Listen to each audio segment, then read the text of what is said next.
Hey there, friends. I'm King 5 meteorologist Ashley Ruiz with an extended look at your forecast. On this Saturday, we have some changes. Today, we'll only have a couple of showers. Some of you may even have some decent sunshine, sun breaks at least. Rain will move in tonight, however, possibly as early as timing before midnight, so late night plans could be at least somewhat damp. I'll show you on the futurecast coming up, but this is going to be associated with an atmospheric river. It's going to bring us all that warm, moist air from the Pacific, and it's going to bring snow levels way up from 3,500 feet. That's an estimation up to maybe 6,000 feet or higher by the end of Sunday. And so that's going to lead to snow, all the snow we've had, and it's going to fall at first and then it's going to switch to rain. And that's going to enhance avalanche danger even today, but more so into early next week. If you want some warmer weather, it's coming at least for a couple of days. Will it stick around? No, but at least it will be something to look forward to. Record high temperatures are possible on Tuesday. For now, looking at a high near 67 on Tuesday for Seattle, but some spots near 70, and I'll show you where in a few minutes. But we have issued a first alert weather day for Sunday because of heavy rain at times, breezy conditions, and we could have some ponding on roads and so on and so forth. But next week, again, we'll have a break in the rain, warmer conditions before our next system moves in sometime Wednesday. And looking ahead to opening day, we'll have to see. But for now, it looks as though it could be a little rainy out there. But thankfully, we have a roof that we can use at T-Mobile Park. The big picture, atmospheric river, I mentioned that this is going to increase our rain Sunday and into Monday, more so Vancouver Island, and eventually that plume of moisture is going to move into Western Washington as well. But thankfully, even with those rising snow levels, we're doing pretty well in terms of snowpack on average for Western Washington. The southern Cascades, especially above normal, and that includes Crystal Mountain. And over the last 48 hours, and this is just since 5 a.m. Saturday, so this doesn't take into account what fell after that, but really some good snow. Crystal Mountain at least 15 inches, and that's the midway. Mount Baker 30 inches. Now, we could get a couple of more inches through Sunday morning before those snow levels start to come up. Potentially, maybe 3 to 6 inches at Snoqualmie and Stevens, and then maybe even higher for some of those higher elevations. But after that, through Monday night, you see those numbers didn't change much, especially for the passes because of that atmospheric river. Now, with that being said, with all of the risk for avalanches, as I mentioned, this is for the Saturday forecast from NWAC. They're forecasting moderate to considerable risk for avalanches for the Cascades backcountry. Make sure you check in with NWAC before heading out. That's really going to be important. And if you're just traveling through the passes, check in with WashDOT as well, potentially for any restrictions.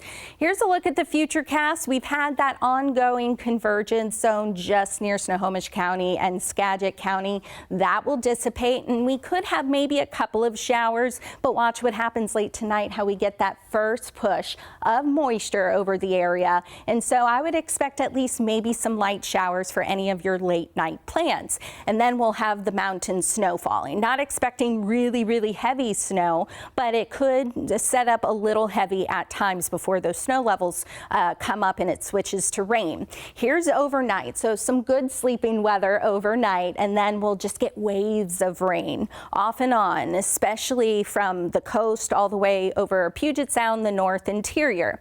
Into the afternoon hours, you see how some spots may not see that steady rain all day long. If you're looking for a washout and just plan to stay inside, looks as though Vancouver Island, the Olympic Peninsula, and perhaps the northwest interior, there could be some rain shadowing going on. Our typical spots, maybe near Whidbey Island, near portions of Snohomish County, Sequim. We'll have to see, and I'll show you those estimated rain totals that really paints that picture beautifully. But some spots, especially South Sound, perhaps the southern foothills as well, could be largely dry off and on throughout the day. Then we get into Monday, and here's around 10 a.m. You see most spots really not seeing much in the way of steady rain, but we'll have some rain out there. Then we get that push with our next, with that ridge building.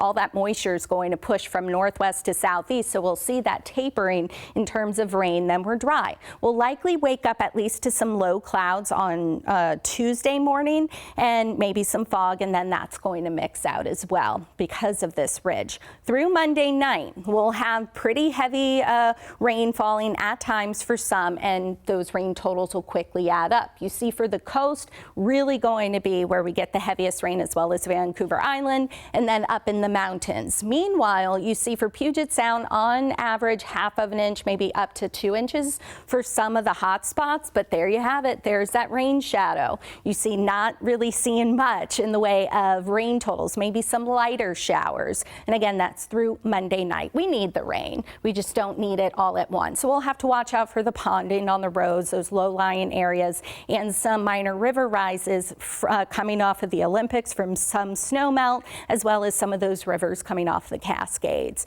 The big picture for what's to come, the reason why we're going to heat up and dry out, it's because of this ridge. It's going to stick around at least long enough. You see, this is Tuesday, and it's going to build up to western Washington as well, and it's going to bring us warmer temperatures. So we're going to get offshore winds helping us warm up at least Tuesday, and it's really going to be prominent on Tuesday. You see high temperatures in the 60s for most, and then we'll have upper 60s, lower 70s for the South Sound and the foothills, even eastern Washington, 61 in Leavenworth, Wenatchee about 70. However, that's not going to be the case into our Wednesday for everyone. Possible record highs are possible on Tuesday. So Seattle forecasting high, at least for now, at 67. Previous record 64. Olympia likely going to break a previous record. But you see, here are average highs for this time of year, trending well above normal. Again, then we get into Wednesday. We'll get the return of onshore winds, and the rain will return as well. And most spots will still be in the 60s, except for the coastal zones. You see Quileute about 56, still eastern Washington going to be nice and mild, but up in the mountains really going to be mild. So we'll continue to see some of that snow melt as well.